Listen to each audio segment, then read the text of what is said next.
So in morning session, we have seen how to create this app to search and all. But one thing I didn't show you is actually how do we upload a file to this app. So I'll just do it once.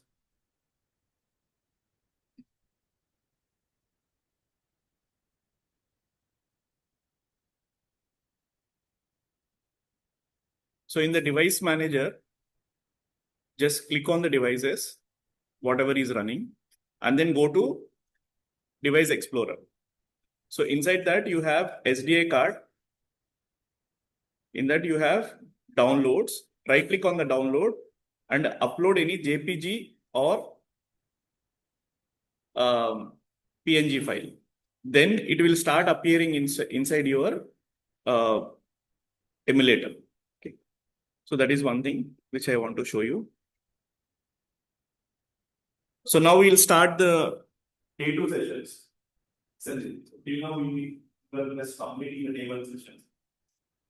So day 2, let us understand what is REST API. Why do we need this for this project? So all of you have already used ML Kit. So whenever you are selecting any photo, it is identifying the product. Even though it is only identifying the category, but still it is identifying. If you want to identify the actual product, you need to use a better online version of ML Kit, which we can use it later on after this project, after this workshop. But now, let us try to understand the next requirement. The first requirement is, I take a photograph, we need to understand what the product is or what the object is. So the second requirement is, it should get the description and name of the product. Or based on the name, actually it should get the product description. But also price is available. So for that, we are going to use a API. API means application programmable interface, or a service which is hosted on a web server. In layman term, a service which is hosted on a web server, which we can access to get some data. So this communication happens in HTTP protocol. The language is HTTP protocol. And if you are successful, you get 200. Successful status is 200. All 400 means client side error. That means actually whoever is sending the request is making a mistake. 500 means whoever has to respond, which is web server, is making a mistake, or there is an error happening on the server side. So 200, 400, 500. 300s are all realities, which means it's like, any kind of organizations where we go to one desk, they say, your request cannot be handled here, go to another desk. Right? Some kind of government officer, some kind of bad, where we see these kind of problems. So the REST API means it will, whenever you go on to hit them, they respond back with two information essentially. One is the status code, which is 200, 300, 400, 500, or sometimes or and. Okay, it will also respond back with the JSON. So it will give you a information. For example, if you say I'm present, I don't say anything. So we are taking attendance. You say I'm present. It doesn't need any response back. But for example, you ask me a doubt, I just smile. Right? It is not something that you can use it. So there are different kinds of requests that we make. So these requests are nothing but API methods. So there are different kinds of HTTP methods. One is the GET, which means you don't give any information, but you ask for information. For example, whenever you go to railway inquiry, you ask when is Godavari Express. But you won't tell them that what is your name, from where and where you are going, and all. It's not required. You only ask for information, but you don't provide any information from your side, which means the request doesn't have any body. The request will not have any JSON along with it. You will not provide any payload. All these are same things: payload, the body, everything. So you just ask what is the status of Imagine Express is it running later. So the second request is post request. Post is when you give some information. For example, you are joining this college and your record has to be created in this college database. So you need to give your name, your father name, your address, full address, everything. So for that you provide all this data through the body or payload as a JSON. A JSON is like key value pay. It's like a dictionary. Then you have put is like similar to post, but it actually updates the data which is already existing in the database. Okay. So for many of the kind of transactions, you have CRUD operations. We call them as CRUD. C stands for create, R stands for read, U stands for update, D stands for delete. So most of the transactions will have CRUD operations. So here get is create, post is create, get is read, put is update, delete is read. So you at least have these four: get, put, post, delete. So these are the requests. So in this particular project, we are only going to use get because we have a product name and we want to get the product description and price. Nothing else. So we don't provide any use. Okay. So if you see, example I have given, get product / 123. Means I'm asking, give me the product details. Okay, and unfortunately, the API we are going to use, it will not even select the product. Actually, it has only one API / products. It will give all the products, and inside our activity.java, we actually pass and then find related product and its details. Okay. So it's very simple. We only just say get / products. And the response will be a very big JSON for us because it will throw all the products from. Okay.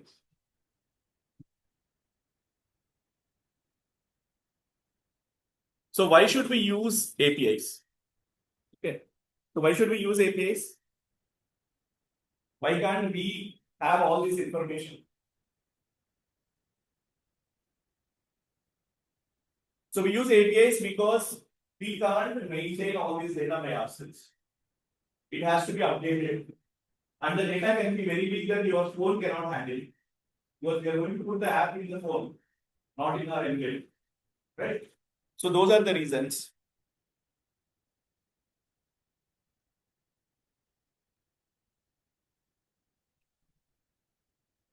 So if you want to use HTTP API, we have HTTP servers only.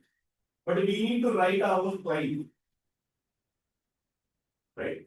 So we have telephone network where there are servers, even though we don't see them.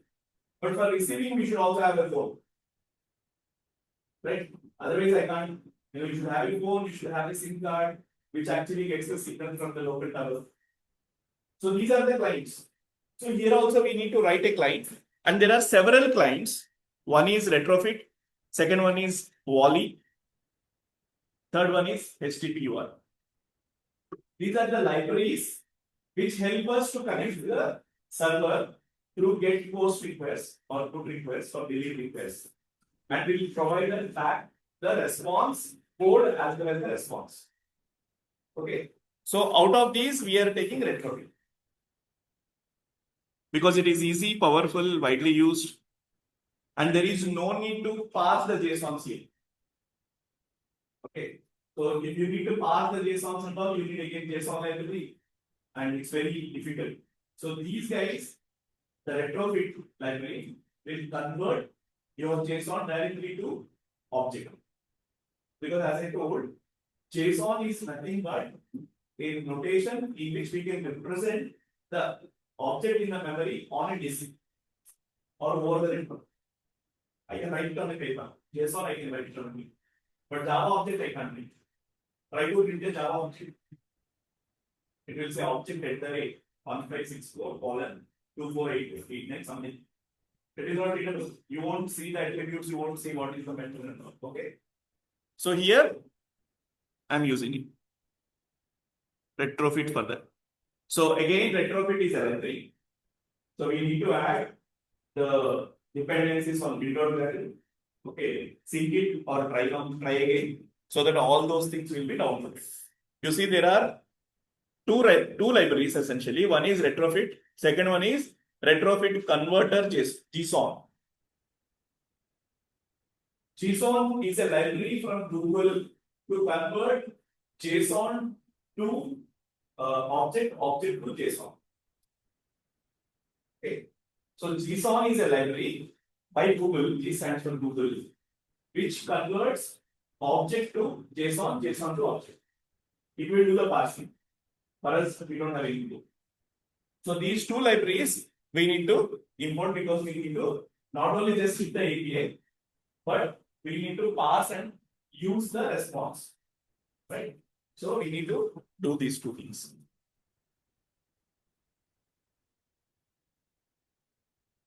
Then on the activity, before activity code, actually we should also write a API service code here. Because we need to create a client option. Okay. So it is like buying a mobile phone before using the network. So here you see, actually I will implement, sorry, I'll declare an interface because it doesn't have any implementation. So the interface is, if you know the difference between a class and interfaces, in interface, no method will be implemented. It is only declared. Okay. So if you have an invitation card, it says lunch follows. But I can't have lunch on that invitation.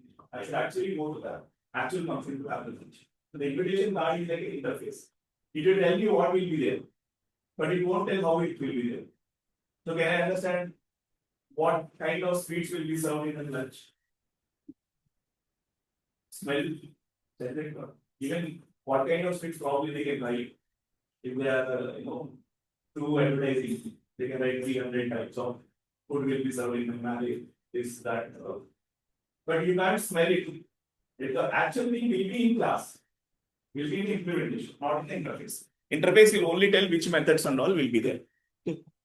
So in the interface, we have declared only one method called get product search. Okay.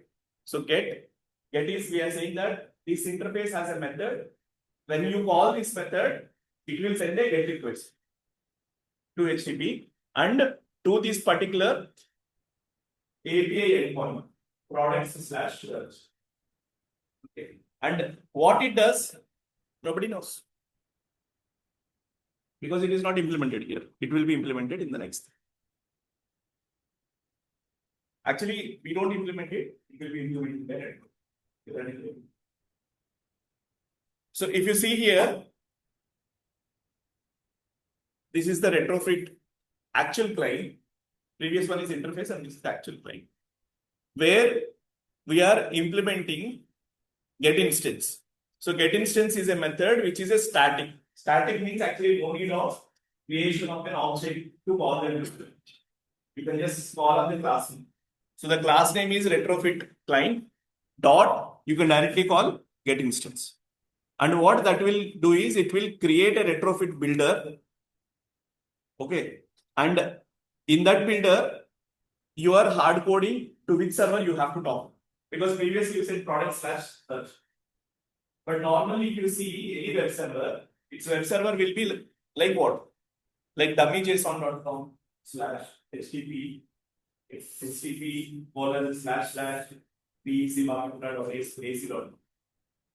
So that particular URL we are giving here. So if you call any of the APIs which are there in the interface, they will be called on this one. And finally, it will give the retrofit object. So what is the use of using a builder instead of directly creation? This is actually one kind of pattern that we use.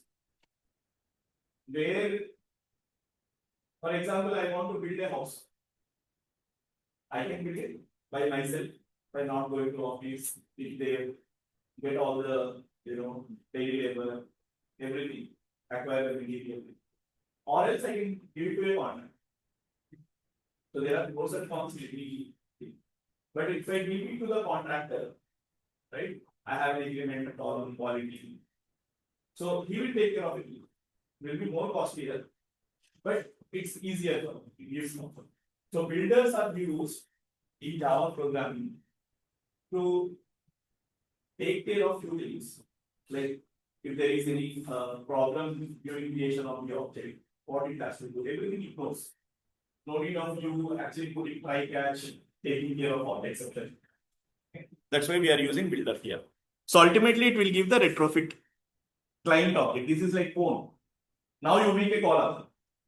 Okay, finally you bought a phone. Okay. So in the activity, main activity, if you see here, in the fetch product name, I will use that retrofit object, retrofit client, sorry, here. So in the fetch product ID by name, so here, after system.out.println, I say API service API equal to retrofit client dot get instance dot create. So there I will use it. Okay. And after that, I use to get the products.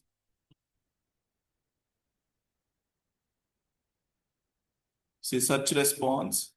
And that response, I am actually seeing whether it is successful or not. Which means actually if it is 200, it will be successful. But for us, no need to write 200 and all. Retrofit, the beauty of retrofit is it abstracts out everything. But with every beauty, there is also cost. Right? We go to get a rose color, there is also cost. So with every abstraction, there is a problem. You don't understand anything.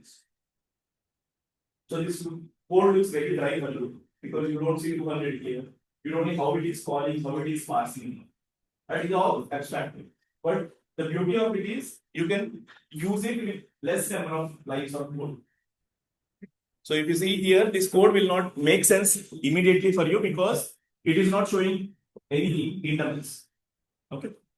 So now once I get successful response, then what I'm doing is see here, product P equal to response.body.get products dot get of 0. Get products will give me a list of products. And out of which I'm getting the first product. Okay, I'm selecting any matching product. If I get more than once, I'm selecting the first one. But you can have any logic, like you can select last or based on any other category or criteria, you can get it. In the product, you have brand data. So you can see here et.brand. So you have get description, get title. So I'll show another Java class where all these are defined. So you are setting them to et brand, et category. So what is this et brand, et category? Those are your items in the layout, UI components in the layout. Okay. So now you have two more input text. One is brand and one is category. Okay. So now you have more items on the screen and it will set all these things by querying a API. It is not getting by itself.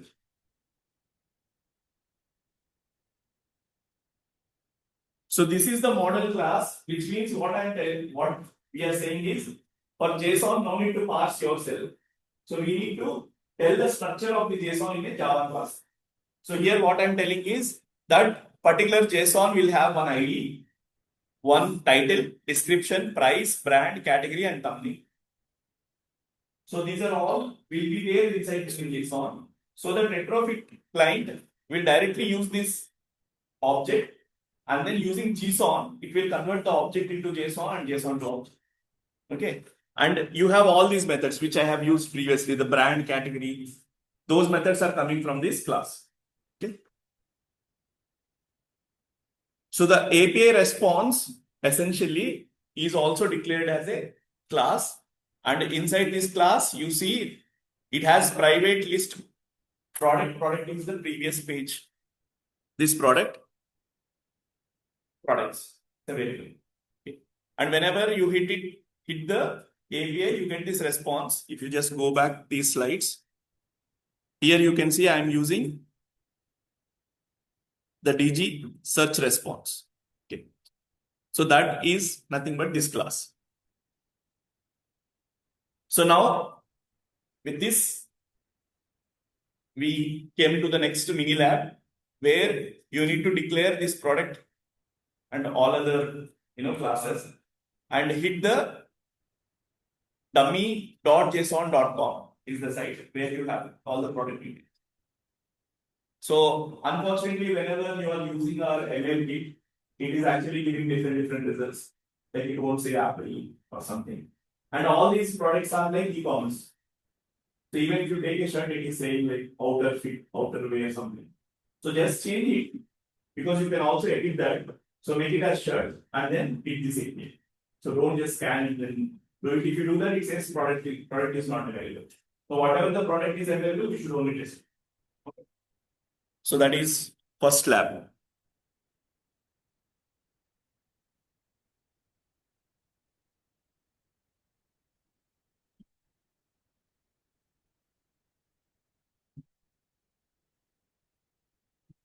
But if the ML kit properly understands the, properly categorizes our product, if you fill the shirt, it will actually go to the, it will fill the shirt, and then if you click on the button to get the product details, it will directly use this. So this is an integration.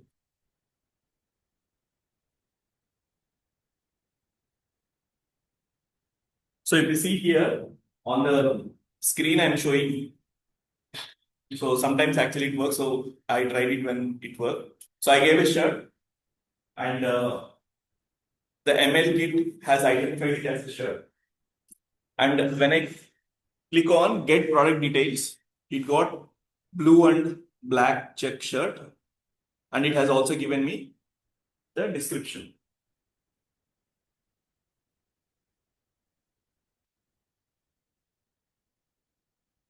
So any questions?